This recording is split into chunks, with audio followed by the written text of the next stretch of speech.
All right. Whew. Welcome, folks.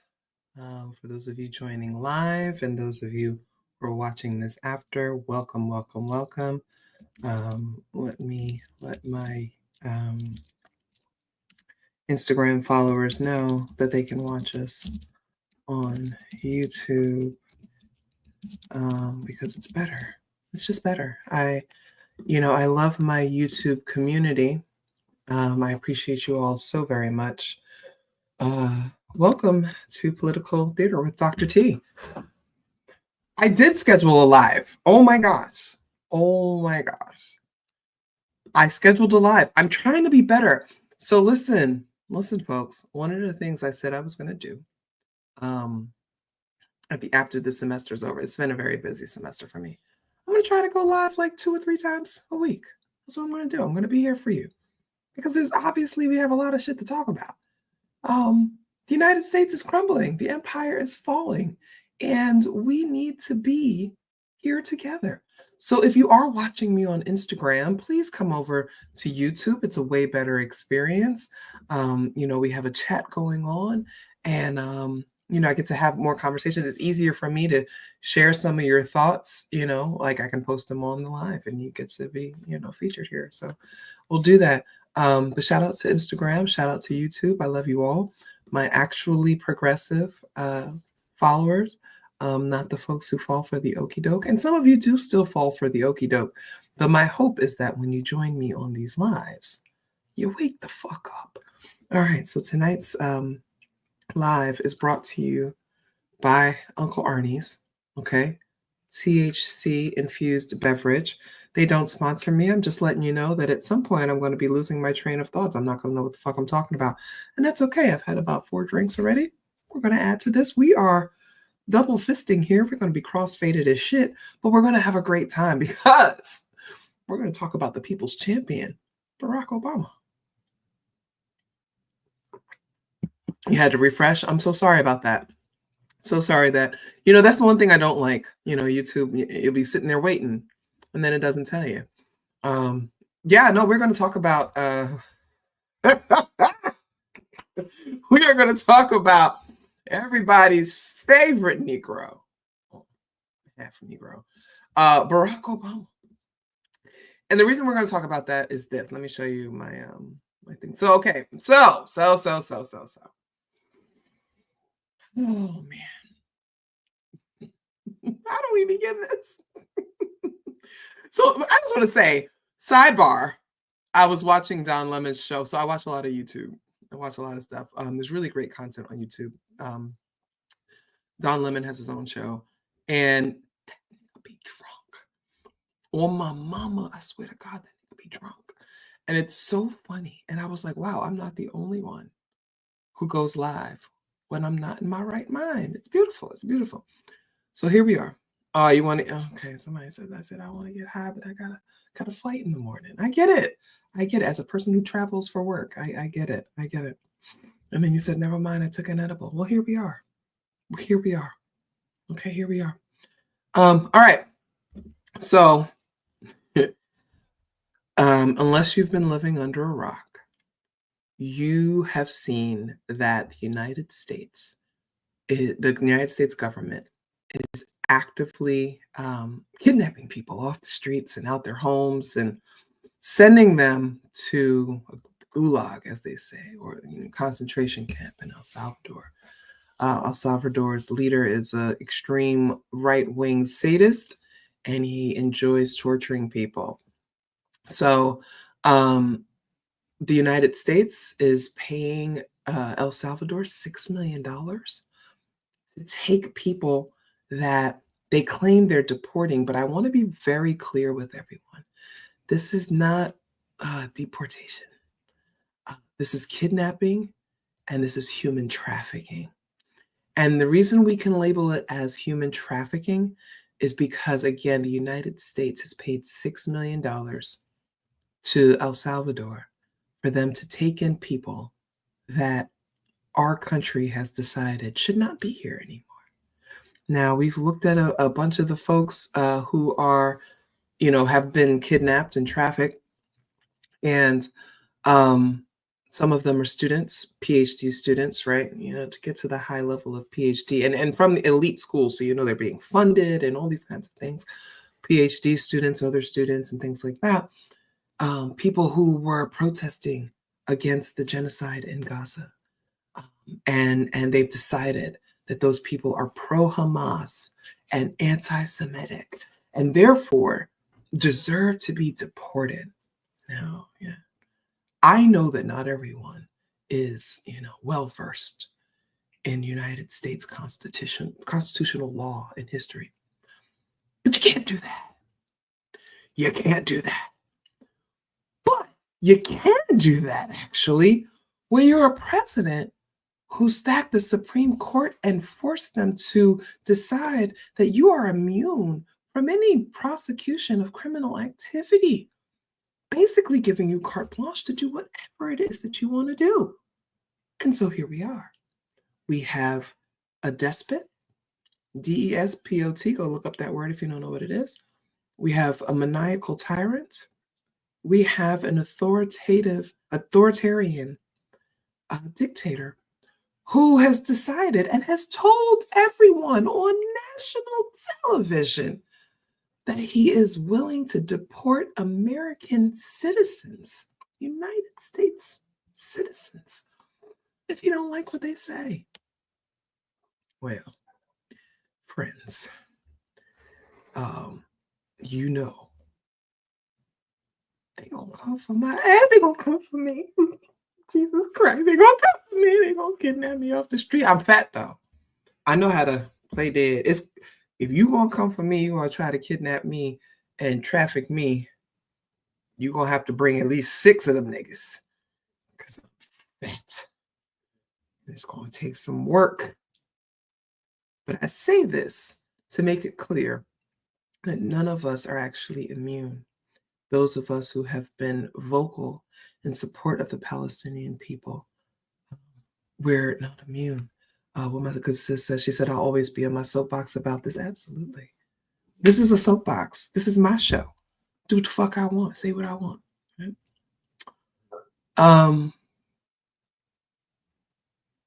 We have what they call a constitutional crisis, right? We have a commander-in-chief, the executive officer. Now, they said 1 out of 3 Americans actually knows the 3 branches of government, right? So we've got our, we've got our executive branch with our president, we've got our judicial branch with our SCOTUS, and we've got, our congressional branch with the, or legislative branch with the House and the Senate, right? That's how it works. And that exists because the founding fathers of slave-owning races, that they were said that we should have checks and balances. That means that no one branch can have total power because they're supposed to check and balance each other.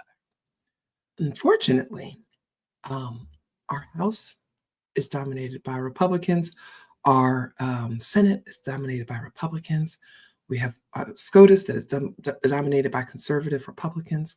And we have a president, who the fuck knows what he is. He was Democrat once, he was independent, he was whatever. The nigga just don't want to be in jail. So here we are. Shout out to everybody on Instagram. Reminder, you can come join us on YouTube. We've got we're getting some numbers. Also, if you're on YouTube, hit that like button, please. Lets YouTube know that we are here, that we are live. It brings more people in, people who want to, be a part of this. So hit that like button. If you're new to my channel, please hit that subscribe button. Trying to get to 5,000 subscribers by the end of the summer. All right. So that's what's been going on in the United States. They are kidnapping people. We just learned of a young man, 19 years old, I believe. Somebody fact check me, in the Bronx. He was in his home. ICE barged into his home, said they were looking for someone else. When they realized that he was not that person, they said, quote, take him anyway. So they took this young man and they kidnapped him. No criminal charges. Here legally an asylum from Venezuela, I believe. Had a right to be here, was legally here. And they said, take him anyway. Right? So, excuse me. Okay. And then they kidnapped him and they shipped him off to this gulag, to this concentration camp. Okay. So the reason I'm going to talk about Barack Obama, and I know some of you don't want to hear that, you can leave. If you're an Obamacrat and you're not comfortable with, critiques of President Obama, former President Obama, oh, you can leave. So earlier today on Threads, I said Barack Obama has the same kind of hold over millions of Democrats that Donald Trump has over MAGA. Now, y'all know. You can't critique Black Jesus. You cannot critique Black Jesus because people are not comfortable with hearing negative things about their prince. And so before I turned off the comments, 464 responses, most of them from people who cannot read. And if you're not new to the channel, I talk about this all the time: functional illiteracy, people struggling with reading comprehension, whatever. So a lot of the responses were people saying Obama is nothing like Trump. Well, I didn't say that Obama was like Trump. His people are not like Trump's people. I didn't say that they were the same people. Specifically, and I'll read it again so that you all can hear what I'm saying. Barack Obama has the same kind of hold over millions of Democrats that Donald Trump has over MAGA. Now, if we break this down, and I have to remind you all that I'm incredibly meticulous. Welcome to YouTube, Nikki. That's my good sis, y'all. That's my good sis. That's one of my best friends in the whole world. Thank you for coming over to YouTube. Now, one, I didn't say all Democrats. I said millions of. For those who are following along, millions can be 2 million, right? How many people voted for Kamala Harris? And like 70 some odd million. So it could be 2 million. I didn't say all. I didn't say most. I just said millions of Democrats. And I said that his hold over them is the same as Trump's hold over MAGA. And what I meant, for those who use deductive reasoning and follow me and know what I'm talking about, I'm talking about the way that people make excuses for Obama, ignore the negative things that he's done, and pledge fealty to this man, right? We've got people out here making hats that say, "Make America Obama's again." The red hats that mimic Trump's "Make America Great Again." There are people that are selling hats that say, "Make America Obama's again." There are people who have made merch and all kinds of things. And so I started posting these things. Somebody just said to me, they said, "Never had an Obama flag, though.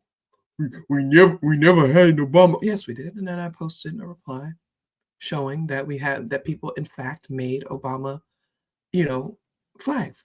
Somebody said, "Well, people not dressing up in all this kind of Obama." I posted pictures of people dressing in head to toe Obama merch.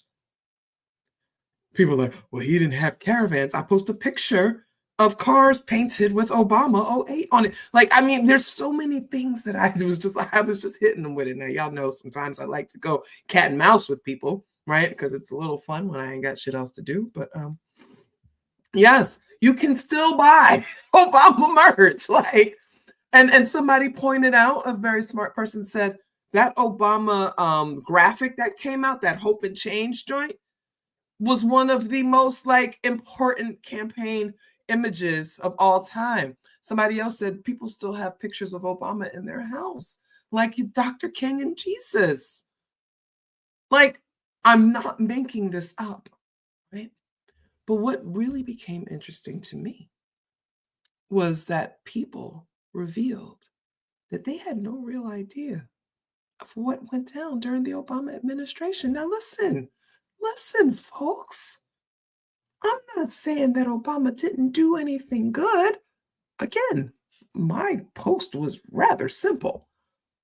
I'm not saying that the man was just all around horrible, never did anything good. He got the ACA. He had to be dragged to do that, but we got the ACA, the Obamacare, American, Affordable Care Act, right?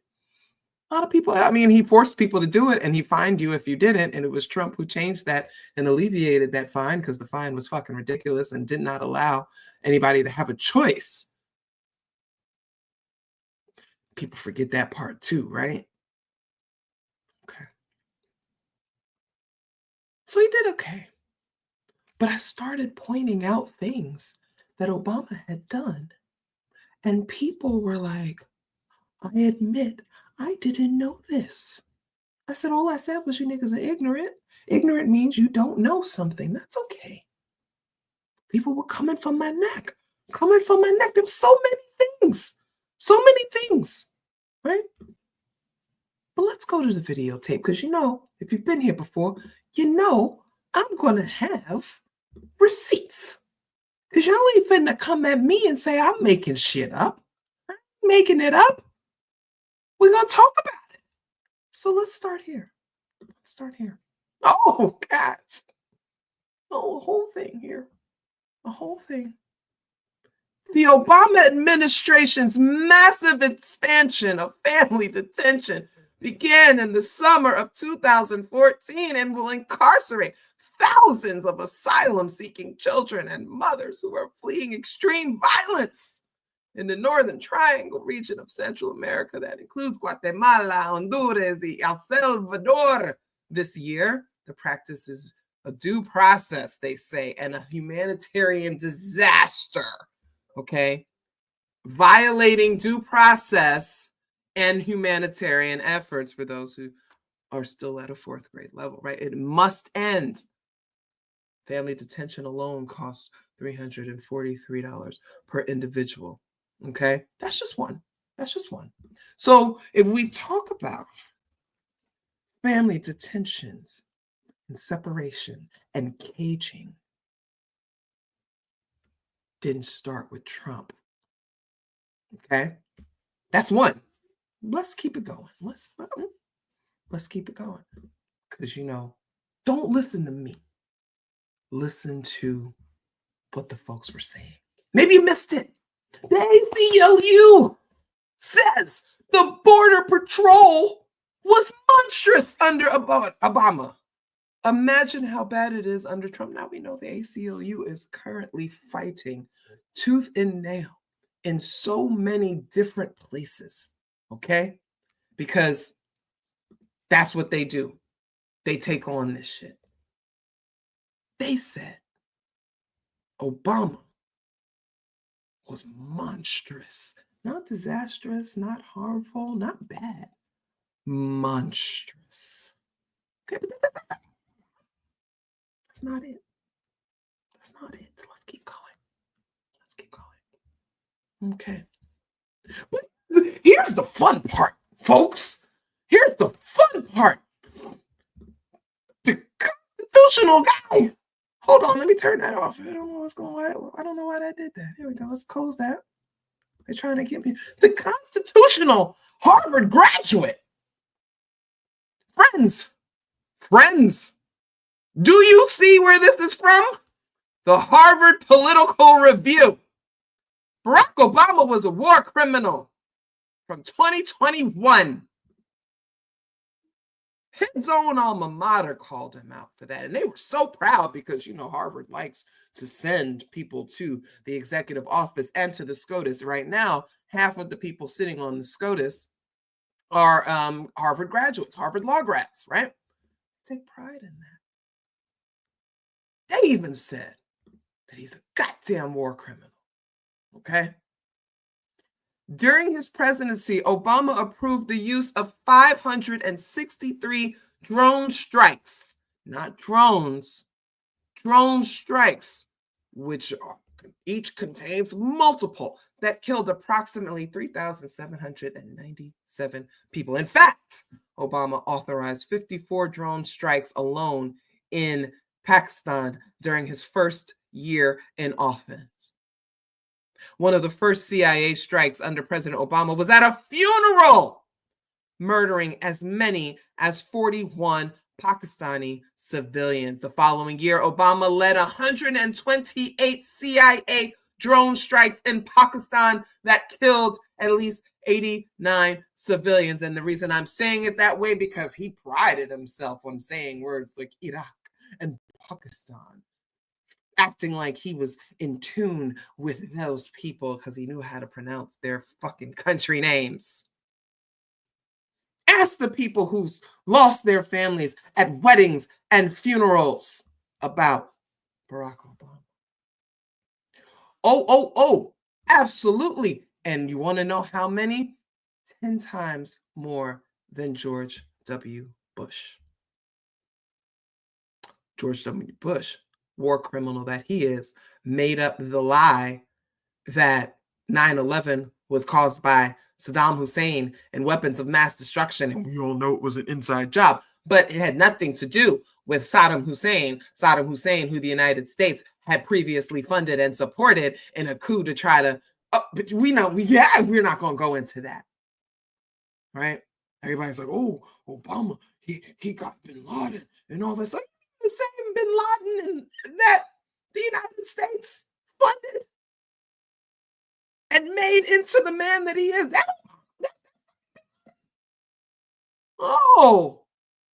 They killed him to shut him the fuck up. It's a little too close to spilling all the American tea. No, actually, he did say it's like you made me. So what are we even talking about, right? Did Obama meet a Middle Eastern child that he didn't want to bomb? I don't know. I'm gonna sip. 100%. I'm going to leave this right here. The dog was a super villain. But that's just that. Okay. So here's the thing that I need to make important. I need to make sure you all understand this. Before Barack Obama, ICE was nothing. And so if we go back to 9/11, we get that's when the Department of Homeland Security is created under GWB, right? Shout out to me on the watch list for Department of Homeland Security. If I ever disappear for more than a week, you guys can safely assure I'm either dead or they got me. Okay. Remember, I tell you all every live I check in and let you know that I'm not suicidal at this moment. Okay. So anyway, so it's a fringe thing. ICE is not really a thing, right? And it's not till Barack Obama comes in that he begins to fund ICE and start pouring money into ICE and into Border Patrol. Okay. Now he's claiming that, he's doing it the right way and it's nice. No president in the history of the United States has deported more people than President Barack Obama. And while he was president, I remember I was in New York City and I had friends and colleagues who were talking about their loved ones who were stolen and deported, taken out of their homes, taken away from their jobs, yanked out of schools, and deported, primarily Black and brown people. That was Obama. And he created, right? Because Bush started it, but he didn't really do shit with it. Obama comes in and he turns ICE into the Gestapo that it is now. And I need everyone to understand that. Nino Brown in the film New Jack City simultaneously distributed turkeys to poor families, gave people money on the street while also taking over their building and selling crack out of it. Two things can exist in the same person, which contributes to the supervillainy, right? It's like, God damn, that's really messed up. Okay, so that's that. Immigration. ICE is forming. We know this. Shout out to us. Also, everybody go check out our podcast, Black Girl Missing. We talk about Black girls going missing. This is our thing.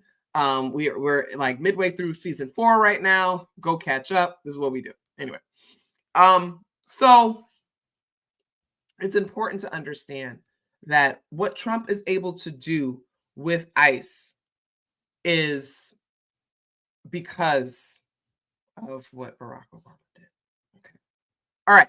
So let me go back to the ICE archive. I don't know if you know, like they document these things. Me, the researcher and historian that I am, I'm always going to find those websites that tell the history, tell the story. So let's go back to 2014.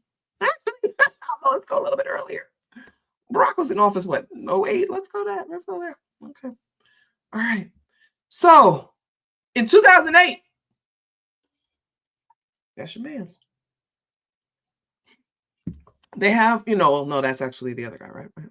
Somebody fact check me on the time, on the dates. I think it's 09 he comes in, right? So ICE opens new headquarters in November. Okay. That's not long before our guy gets in, right? And so we start seeing, you learn about all these things that start getting created, right? Computer forensic programs, cyber crimes. Hey, I'm here for the cyber crimes. I'm here for the victim assistance, right? ICE removes someone to Sudan. Okay, all this stuff, right? ICE renames its two largest directorates. Okay, so again, ICE is now starting to grow. It's not new. It's been there. It's kind of dormant, not really doing a whole lot. Now it's starting to grow. It's starting to establish administration. It's getting infrastructure. And how's this happening? It's getting money, right? It's getting money. Oh, look at that. Look at that image that they want to show them getting rid of a black man. They love that shit, right? Okay, more. We're seeing more. More is happening. Look at this. We're expanding. ICE is getting major offices. It's hiring up. It is building, right?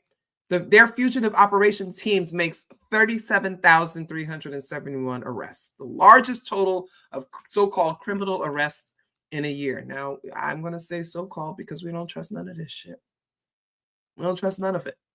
Okay. They just kidnapped a young man who was completely innocent and was legally here. And they said, take him anyway. So we have to understand and we have to think that that's exactly how they were operating right there. Okay. All right. So Operation Sunflower to get some victims and things like that. So here's the thing. They're trying to do some good things, right? Okay, cool. And we keep going. All right. So now in 2013, we have the 10th anniversary of ICE. So we, again, started with Bush, but it's recognized by Barack Obama. He's celebrating it. Okay. All right. Keep going. Veteran heroes join ICE to bring child predators. They're emphasizing this, right? And we keep going and we keep going. And it's more. Now, ICE is now in the news. ICE is something that people are aware of now. Okay, ICE people weren't thinking about ICE before.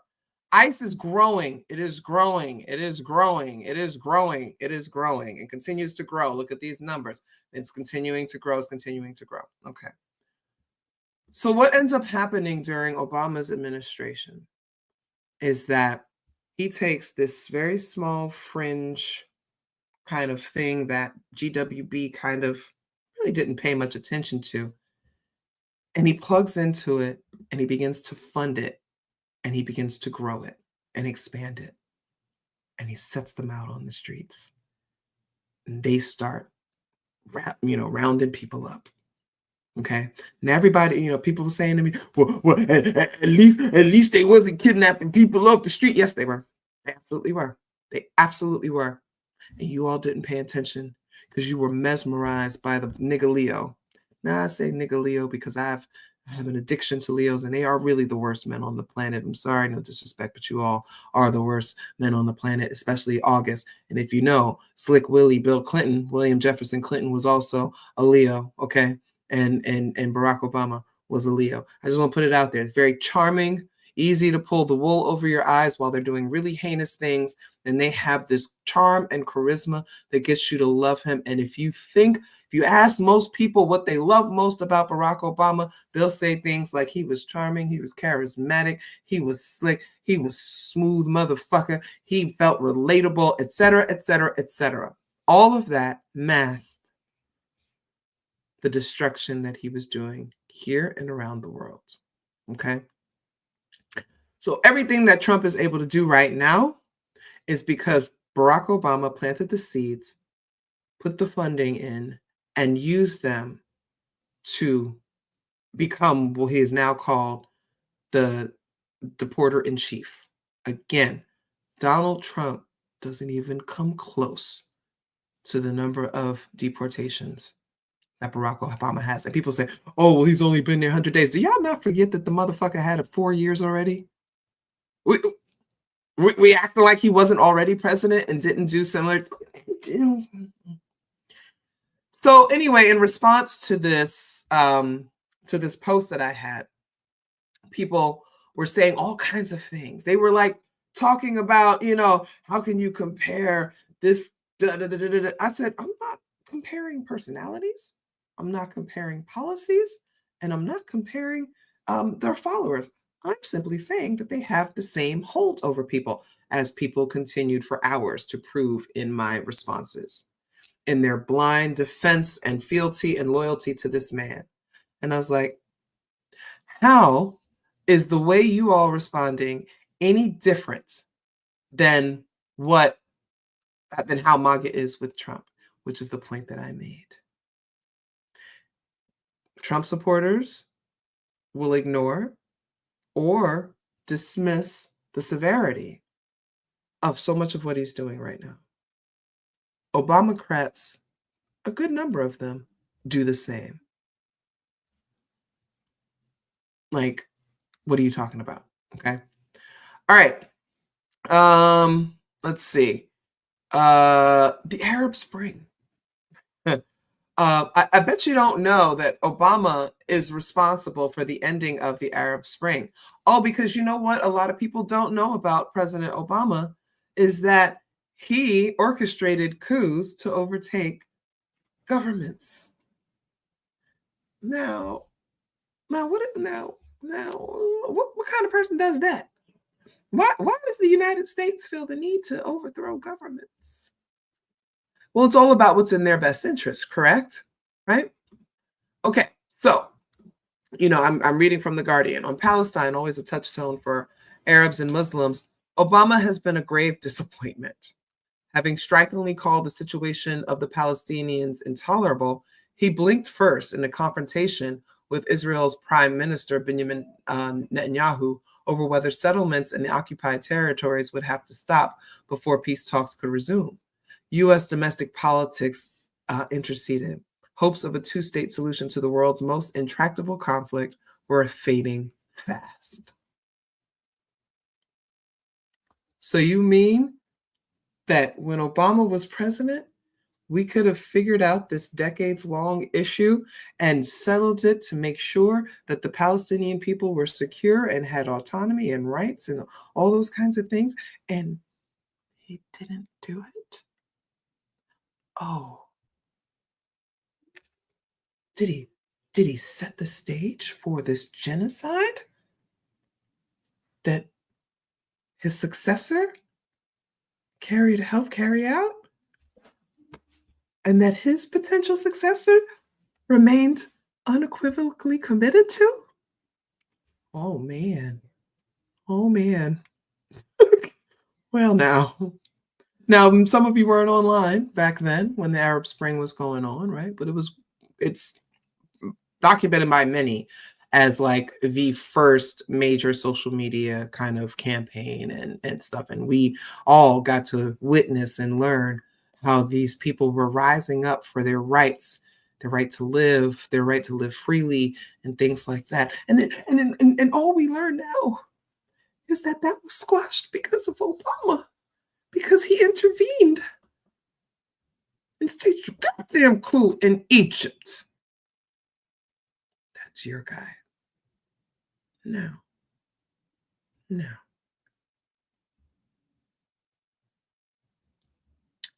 Do I talk about Libya? Do I talk about Yemen? Do I talk about Cairo more? Do I have to, or are you picking up what I'm putting down? Is that what I need to do? Oh, wait, I forgot. I left myself a note to just kind of go back to give you some more numbers. Hold on, let me see how Instagram is doing. How y'all doing over there on Instagram? Okay, good. Um, in the first 3 years of the Obama administration, he deported 1.18 million people. In 2012 alone, it was 409,849 people. I just wanted to circle back. Just want to circle back to that. Just want to let you have that. Yeah, you know what? It is really sad that the Arab Spring. If you're listening to me, you don't know what the Arab Spring is. Please go look it up and see what was going on, and then remind yourself that Barack Obama said, "No." Okay. So, okay. Massive drone strikes, 10 times as much as GWB, who we willingly call a war criminal. And I also want to remind people that all the shit that Obama was doing was some war criminal shit. And that's why so many people were like, how the hell did they give him a Nobel Peace Prize? And in his speech, he pats himself on the back for his violence. Does peace mean something different to people? Am I tripping? Maybe I'm tripping. Okay. Well, you know, here we are. So there was that. And let's see. Oh, and then there's some minor things, right? Some minor things on the more domestic side. Number one, he said he was going to close Guantanamo Bay in year one. I wish I need sound effects. I wish I had crickets. He also sent people to Guantanamo Bay. Okay. Oh, remember his first term when he was running for president and said he was against same-sex marriage and he believed that marriage was between a man and a woman, and his spineless ass waited until the second term after he won again to be like, oh yeah, you guys can have same-sex marriage. Remember when he threw Jeremiah Wright under the bus? Right? Remember when he promised to codify Roe and he ran on that, and that's how he got a lot of the feminist vote. And then he goes and says that he doesn't think that it's necessary because it's not that important. Okay. Remember all the times Barack Obama talked to Black people, specifically African Americans, like we were the scum of the fucking earth? Like we were shiftless, lazy Negroes who couldn't get our shit together, like we were entirely too stupid to navigate ourselves. You remember all the times that he talked to us that way?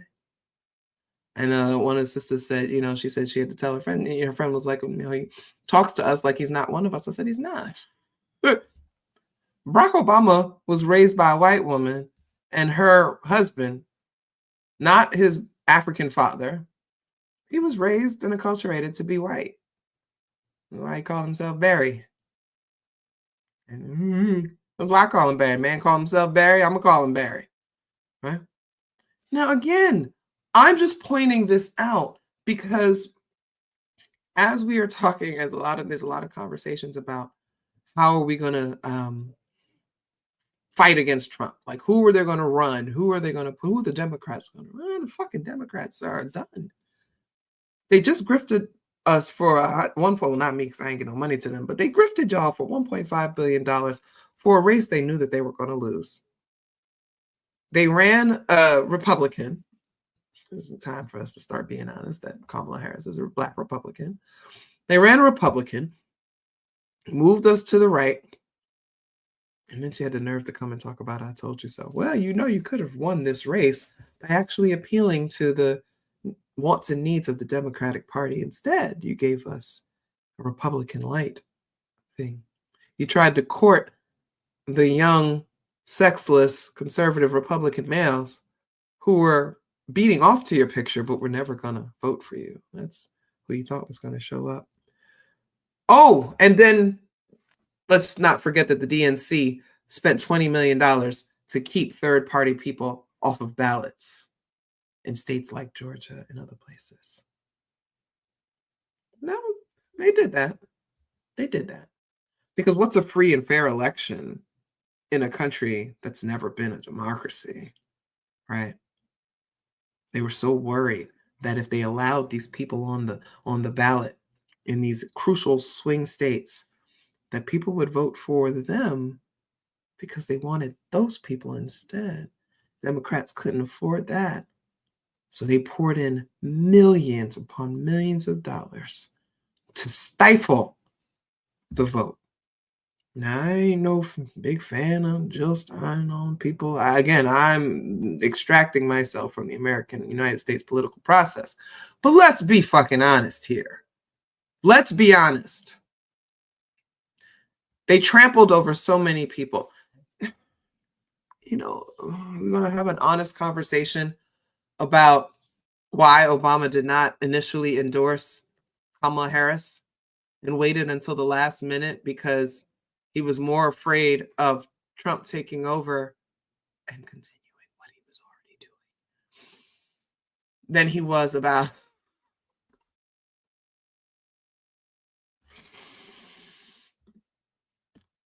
oh, wait, let me take a sip.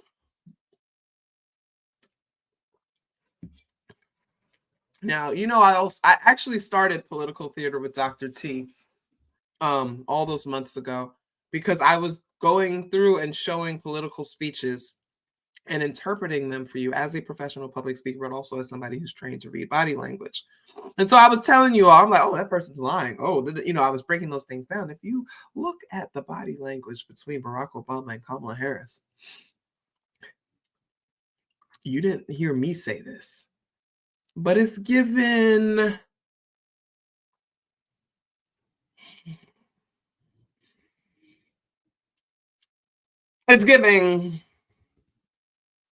okay, picking up what I'm putting down. Something was going on. I didn't say it. She said it. Allegedly. I gotta put up my banner. Gotta put up my banner. They ain't finna sue me. Allegedly.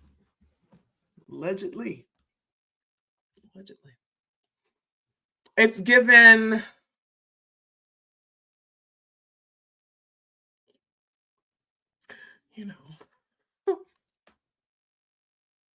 let me not engage in the misogynoir. No, you guys got to realize this ain't misogynoir. I can talk about Kamala Harris all I goddamn want to. She's goddamn Zionist. So anyway, whose husband is now working for Trump for free. Oh.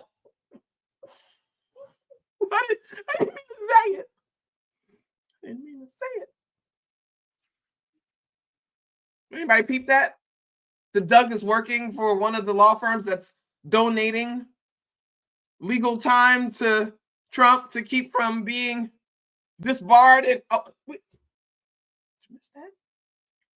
Oh, but y'all have been telling us that we were wrong for not voting for her. Oh, but anyway, watch their body language. Now, Barack Obama said, I'm not endorsing her because he knew good and goddamn well she was a Republican. Allegedly, he was up in them Republican. They're going to ban my show. He knew who she was. And then when shit was getting really close, he's like, damn it. And then what did he do? He came and said, you niggas need to vote for her. That was his speech. Let me see if I can find this shit. Because you know. Let's see, Barack Obama. I can't put in niggas. Barack Obama, black men vote for Harris. See, I know how to search for things. Oh, here it is. Really good at this. Hold on, let me share it. Seeing like you all, I know how to fucking research things. Doing it. All right, here we go. Hold on.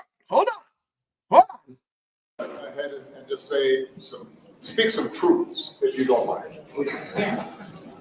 Because my understanding, based on reports I'm getting from campaigns and communities, is that we have not yet seen the same kinds of energy and turnout in all quarters of our neighborhoods and communities as we saw when I was running. Now, I also want to say that that seems to be more pronounced with the brothers.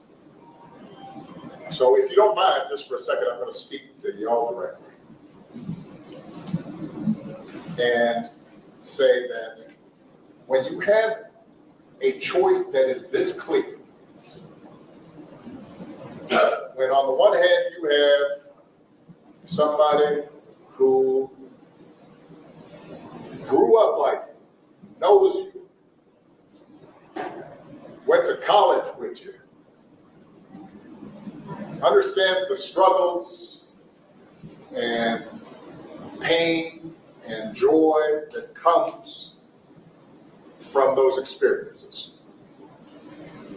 who's had to work harder and do more and overcome and achieves the second highest office in the land and is putting forward concrete proposals to directly address the things that are vital. I have to do my interpretation body language. That nigga's lying through his fucking teeth. This is the last place he wanted to be in this moment. And this is the last thing he wanted to say.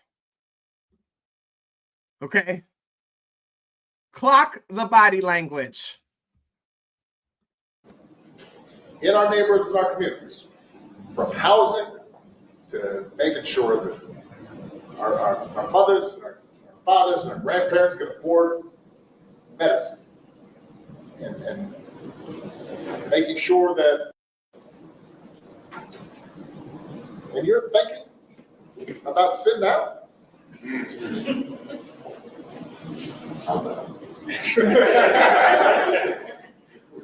But, you know, because of Putin,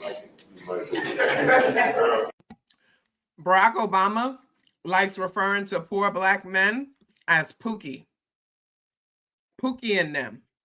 He has used that. Again, Barack Obama was raised by a white woman and got the nerve to be calling people Pookie in them. You know who else does that? White supremacists. MAGA. KKK. Okay? So, I'm just saying.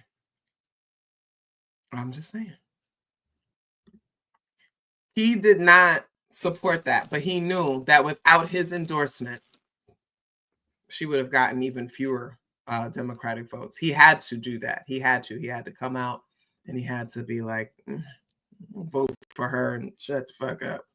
Right? Okay. Well, now so. You want to come join me on this live? Would you know I'll bring you in? You want to come in? I'm going to text you the link. I'm going to text your ass the link. Hold on. That's what I can do. See if our good sis will join us. No, and it's so interesting to me because when I pointed out that Kamala Harris also looked down on Black men, people were upset with me. I didn't go into the whole, she locked up all these people. I actually pulled out the real facts, like the fact that she denied incarcerated men their release dates because CAL FIRE needed more firefighters. I brought that up. The DNC tried so hard to bury that. I actually had to dig deep for that story. I just dropped my grape. I had to dig deep for that story. That is the truth.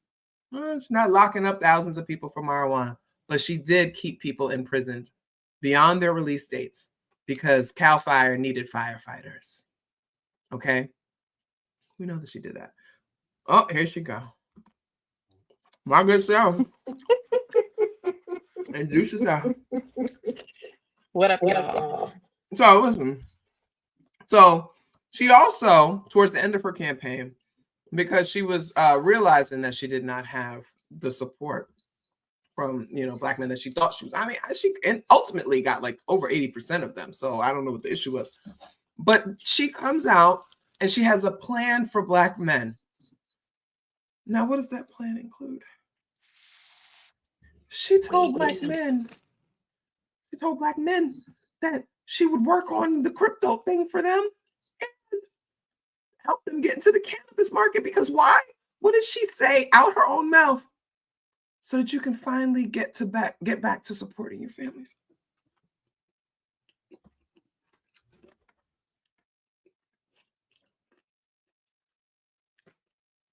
What do we do with that?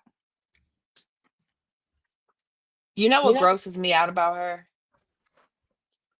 I What? think people forget that her dad was not in her life. Mhm. And her dad is brilliant, like academically, very smart man, but was not there. Mhm. I'm never going to expect a woman with a fatherly wound like that Mm. to Mhm. be supportive of what black men and black boys actually need. Yeah.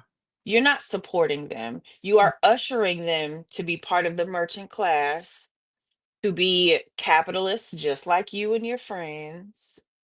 Let's keep it 100. Like let's keep it funky. I don't think people understand that we talk about this kind of stuff in our group chat all All day. the time. All the time. We just repeating the shit that we don't already said. But shout out, but and here's the thing. So it's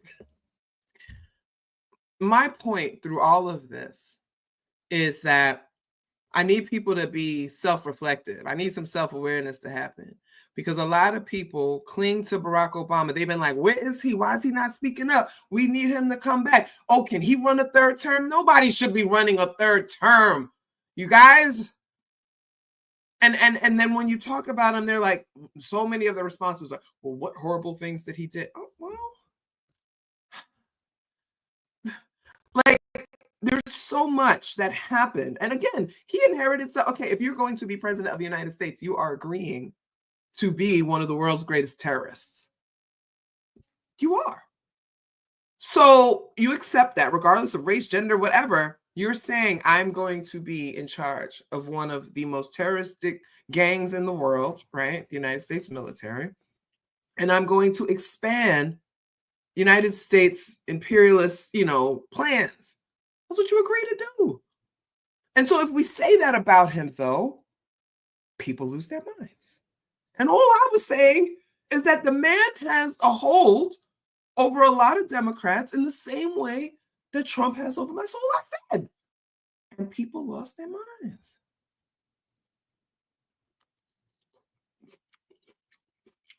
Oh, Do you remember when L Joy first started doing like civics on Sundays yeah. and people were starting to learn, I mean, very, very, very basic civics. Mm-hmm. Mm-hmm. We need to like go back to that. Yeah. Like the days of, and I mean, I have some of my, my own personal beefs with her, but like when Melissa Harris Perry was on MSNBC doing Nerdland, People were people were waking up. learning. We were They were waking up to learning. watch and learn and like as a community. Yeah. I remember I was there. I remember. And if you didn't understand something, it was either going to be explained or you could ask Yeah. and someone would give you a response to that. Yeah. There's so much about the presidential appointments that people don't understand. Mm-hmm. Having to explain to Black people that you don't have to be xenophobic in order to get your needs met. Yes. Yeah. Why are we worried about Palestine? What they ever did for us? Well, okay, let me list it for you. Also, Well, there's Black people there. There's Black people in Palestine. There are Black hello. Palestinians. Hello. Well, why should I care about the Middle East? Well, first of all, the Middle East isn't really a real thing. They created that term to separate them from any amount of Blackness, any amount of Asianness, so that none of us would want to talk to them. Mm-hmm. And it worked on a lot of y'all. Yeah. Ooh. Ooh. Ooh. Just See? saying. Just saying. And that's what we see. So like when I started cultivating this community, I was like, we're going to be actually progressive, not this bullshit established democratic liberal neoliberal bullshit. We're going to really talk about these things because we actually care enough. We want us to win. We want liberation. We want a decent country, a decent world. And we're not afraid to call out the bullshit. So many of you were just like, I'm going to hold my nose and vote for her. Okay, great. But also, can you imagine something else? Can you imagine the United States not being run by oligarchs? I learned in elementary school that the United States was an oligarchy. We don't have imaginations anymore. Everything is AI. You're right. You're right. And people say, "Oh, we got to fight for democracy." And I've been, what democracy? We have an electoral college that's rooted in keeping niggas from voting, and it still exists today. It has absolutely no reason to exist today. And you all want to tell me this is a democracy? When any of the electors that are supposed to vote could say, "No, I'm good. I'm gonna vote for the other person." I don't think 1 week. I don't think 1 week goes by that I don't explain what gerrymandering is to a Black person. Yeah. Not a week. It is.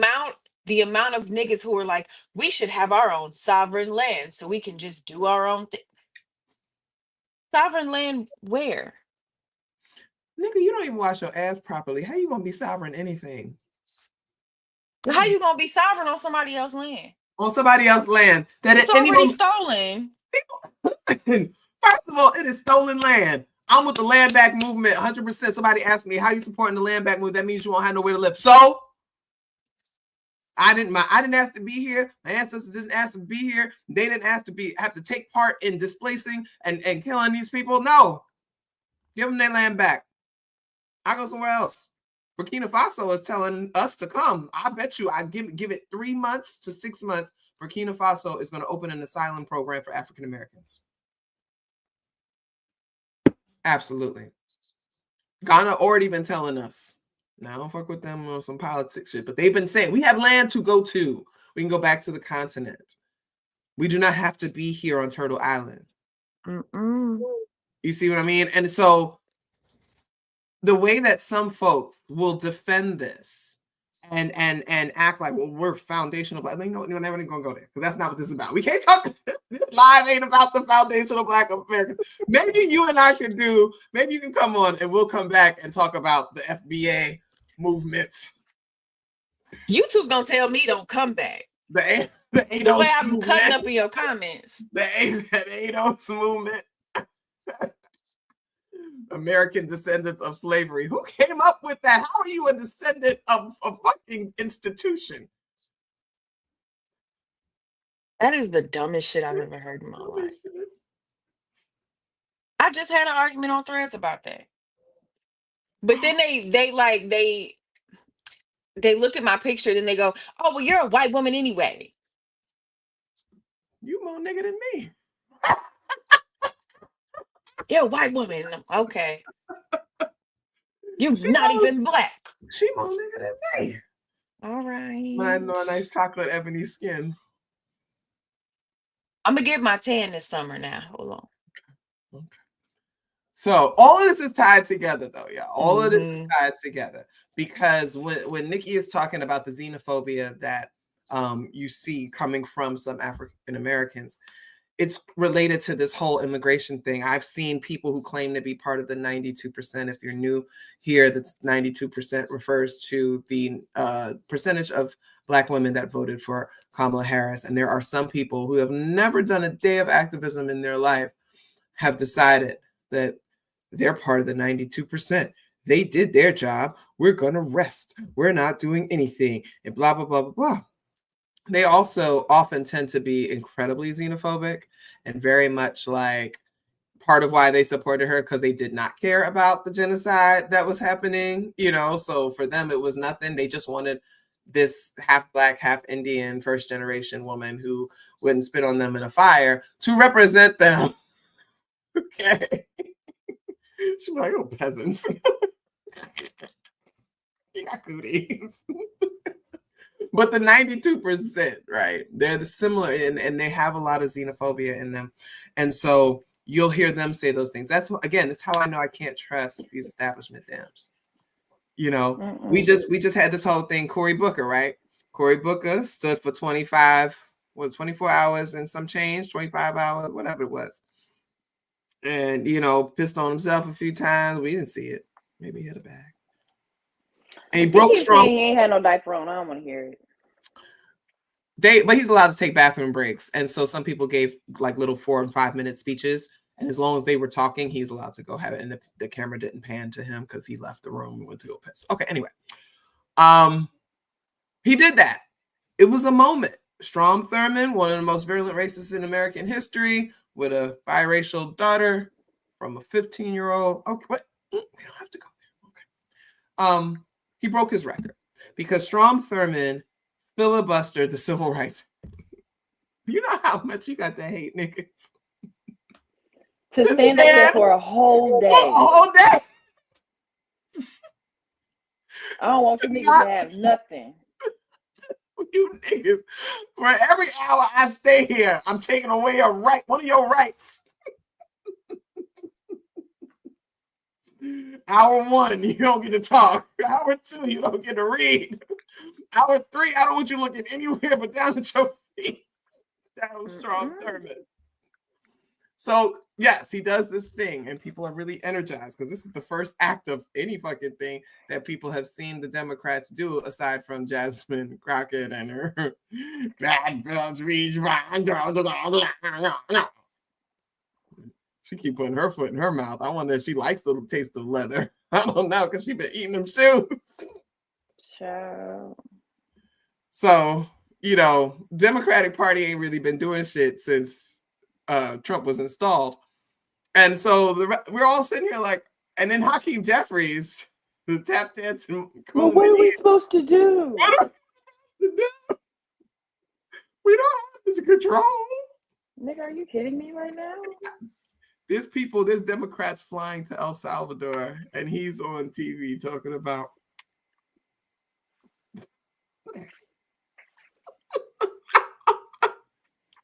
We're helpless.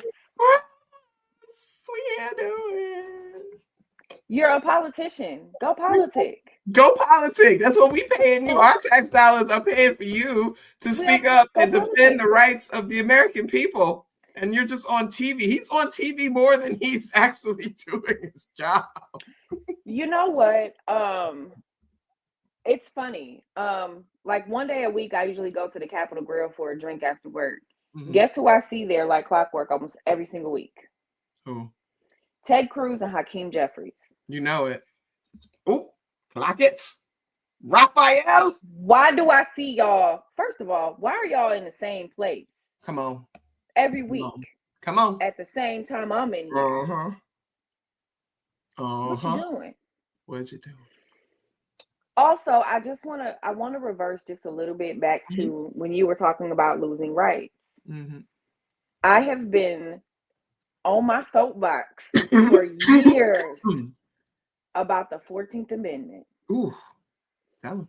And I keep trying to tell people they are trying to shred up the 14th Amendment because it covers so much. So much. Same-sex marriage. Abortion. Being Black. Abortion. Abortion. And it's a lot of the educational rights that we get. A lot of it is due process. A lot of it is procedural due process. Right to privacy. A lot of it is, yes, your right to privacy. And it's like, if you don't have a right to privacy, you don't really have anything. You don't have anything.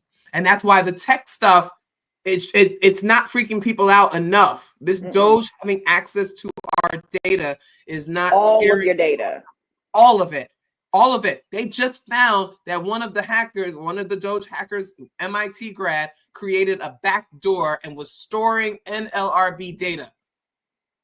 And the dumbass names it backdoor NLRB. So like we knew what it was. He was stealing data and using a backdoor. And I told people, this is not about them saving money or anything. This is about them getting access to our data and our information. And that's exactly what they did. They didn't save no money. Okay. No. And I said they're either going to do one or two things or both. They're going to put a worm in that begins to extract a penny here, every kind of second so that nobody notices and puts it into an account. And or two, they're going to steal our data and put it in a back door and weaponize it against us as a war tactic. Yeah. Okay. 350 million people's data. And ain't no telling who they selling it to. Exactly. They will sell it to all the foreign entities. They will sell it to the highest bidder. Remember that film, God of War, with Nicolas Cage? He was about the arms dealer that we traded or whatever, blah, blah, blah. They don't care. People like that don't care. Elon Musk doesn't care. He just wants to be the most wealthy and powerful person in the world. He already is the most wealthy. He wants to be the most powerful. What better way than to be the most powerful is to control the data of the leader of the free world, the United States. And so he made a big business about joining with Trump and we're going to clean up things. We're going to save money. It was never, ever about that. It was about what I think is interesting about Elon Musk? A lot of people don't understand Elon Musk's family's history of the technocracy. They don't know because we don't talk about stuff here. You have to go find the information yourself. They don't realize that Elon Musk's family has been deep in supporting the idea of a technocracy for decades. They wanted to bring apartheid to Canada. From Canada. Your man came, studied apartheid, and was working with people and trying to buy his way and all the hotnot to bring apartheid to Canada. Yes. So to be able to be in a place where you see that people don't have rights, and when I'm explaining to people that your 14th Amendment rights, your right to privacy and all this other stuff is, if you get fired from your job, you have a right to know why you're being fired. Yep. No 14th Amendment, that's dead. That's gone. Being entitled to a fair hearing, that's 14th Amendment. Before you lose your professional license for something, having like an actual hearing, 14th Amendment. Notice of your allegations, 14th Amendment. Your right to remain silent, 14th Amendment. And remember and then they went in, and because they have access to the data, they literally killed people out of the system. Yeah. They wiped and declared so many immigrants who had legal Social Security numbers, declared them dead. So those people can no longer get a place to live. They can't get jobs, all these things. They just declared them dead. And that was just them. And for me, in my opinion, they were showing us what they were capable of. That was not a mistake. No. It wasn't about Trump's immigration thing or anything. That was Elon Musk and Doge saying, we can delete you. Yeah. And there's nothing more powerful in this country than your identity. That Social Security number, that's more valuable than your birth certificate, real talk. Do you remember? What I remember. Your memory is shitty. No, it is. No, it is. It's awful. You talk. I'm going to remind people that I'm here. I want to say it was 2018.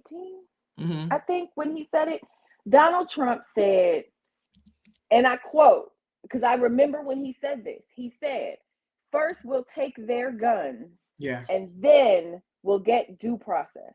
Yes. Not give due process, get due process, as in take it away. Okay. And I recall that was around the time that there were a lot of Black people who were really getting into understanding the Second Amendment, understanding their rights, understanding what they can and can't do, places to buy guns that weren't necessarily stores, all of that. Because they were like, oh, what you mean you want to take away the gun? I thought you was law and order though.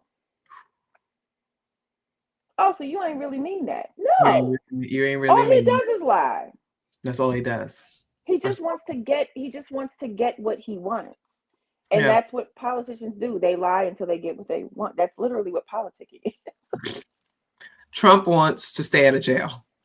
He didn't want to be president the first time. He just wanted to boost his brand. He wanted to come back. because after The Apprentice, he fell off or whatever. He wanted to come back. He was about $3 billion in the hole or something like that. He was like it was in deep. And he wanted to clear his debt, get his brand back up, make more money.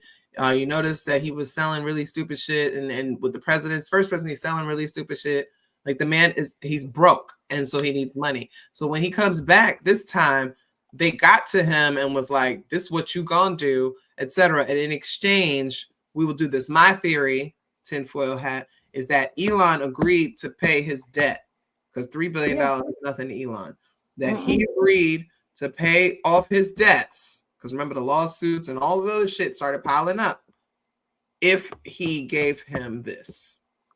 And Trump, being the selfish, greedy, egomaniacal piece of shit that he is, he was like, cool, I'll sell out the whole country. I don't care. And remember, he had a $200 million personal loan debt with China. Yep. And I keep trying to remind people, Donald Trump has always been broke. He's been Always. broke since I was a little girl. Since I was a kid. That's why he hated Barbara Walters, because she was like, but ain't you broke though? And that was like 1993. Yeah, I remember that. And then when he did remember the whole Taj Mahal thing? It was a whole evening thing, like a Michael Jackson video. Yes. And we were all watching, and he had that whole premiere, and it was a whole big thing. Yes. And you know who will always have to pay for their crimes? Rosie O'Donnell. People forget Rosie O'Donnell endeared that man to a lot of people with her fake feud and calling his hair the Donald and her weird like launching koosh balls at him, and then all the rappers that were name dropping him because they heralded him as this great business guy or whatever. Yes. Even though Trump Plaza and so all that shit was failing, they still saw him because he walked around, he carried himself like that. Right. And so when he was broke, he started licensing his name. Yep. That's the only way he could make money. Yep. And having to remind, because they're like, oh, well, he's so rich. And I'm like, he actually is not that rich. He's not. He just licensed his name to a whole lot of shit. And because that's the only way that he could get cash. He was in Burger King commercials. He starts dropping in on movies. Did you hear that that the guy from who made Home Alone wants to remove his cameo from Home Alone 2? Yeah, I read that today. He wants to like digitally remove it and not have it shown. I was like, okay. But remember, he was showing up in movies, commercials, like you said. And then he gets the show, The Apprentice. And that brings him back into people's consciousness in a positive way. This is the reality show boom is happening. He's at the beginning of that. Apprentice actually helps with the reality competition show boom. He gets all these people that we love and that we've missed seeing, and we're all in. And we all forget that this is the man who took out a full-page ad in the New York Times calling for the death of 5 Black and brown innocent teenagers. My very first memory of Donald Trump, my dad brings this up because I was like maybe 6, I think, when George H.W. Bush was running for president. Donald Trump got on the news and said in an interview that he would love to be George Bush's vice president and that he would be a good vice president because he knew everyone's secrets. This was like 1991. Wow. Or something like it. I was really small and I remembered it for some reason, and my dad brought it up and was like, how did you remember that? And I was like, I don't know. But he said that he would make a good vice president because he knew everybody's secrets. And I don't know why I was even watching it or why I was paying attention to it. But again, I think I was in like kindergarten or first grade or something when this was going on. And looking back on it, he absolutely would say something like that. And he does know a lot of people's secrets. Because what do you do when you own a hotel and you're a celebrity? People come to do their dirt at your spot. So you know who did what. You got their secrets. And that's why they killed Epstein, because he kept a log. He wrote the shit down because he knew the power that he held in his, documentation of things. And that's how he was trafficking all these girls and boys and was able to keep them under wraps. He's like, because I know Clinton was on it, Trump was on it, y'all came to my island, So that's how they all function. They all blackmail each other. They all do. That's why I said either Elon got something on Trump or he bought his debt. Right. And so Trump got the SCOTUS to keep him out of jail and then make sure he can't be charged with anything else again. And Letitia James, good on her, sister from New York, has been getting in his ass. And that's why we had these lawsuits and all this other shit. And he's been found guilty of all these different things. I have a light bulb. I have a light bulb, but I think it requires a tin hat. Okay. Let's put the 10 point on. I feel like there is a connection between China's ability to create things using electricity that uses less labor and is more successful than Tesla. Put a pin in that. There's a connection between that, these whack-ass tariffs, his corny-ass personal loan shit, the amount of tariffs that he's imposing on very poor African countries. Oh, and my God. Colonization. Yeah. That China is pulling in on the continent of Africa right now. Africa. I don't know exactly how it's connected. It's connected. There is something. I need a whiteboard. It is connected. And so part of why, so if we add to the list of how I knew Kamala was not going to be president, is that the United States does not want a sympathetic nigga in their quest to fight China on the continent.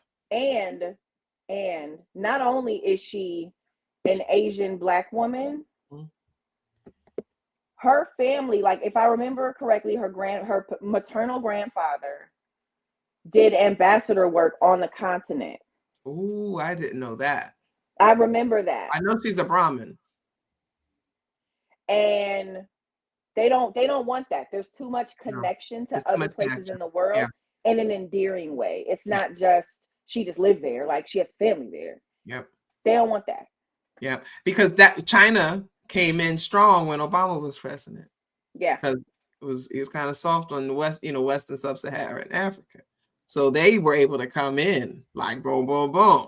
Whereas the United States was like, "Yo, we should have been keeping them out."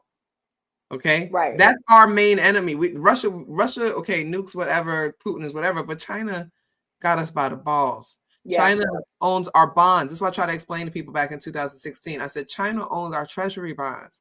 When they start selling them, they own our debt. That means they own us. Okay. Yeah. Like, forget all this talk about, the bags are cheaper and I can get Tide Pods. No. China owns us. Okay. I can get Tide. Like, and yes, and people, I don't want people to forget, yes, the Caribbean as well.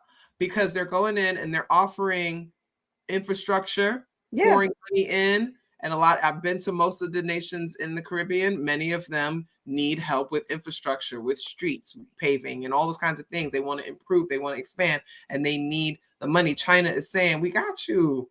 China building a railroad through Africa. China putting up all these, the whole like Akon Lighting Africa shit. Like, they gave him Chinese credit for him to be able to do that. Literally, it's just China building infrastructure on the continent and moving it like southwest across. And also, we know where they're going. Here's the other T.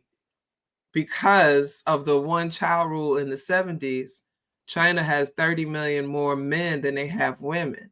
So the men have been going to the continents and to the Caribbean to find women. And on the continent, they find, it's a whole thing I read about. I did a deep dive on this.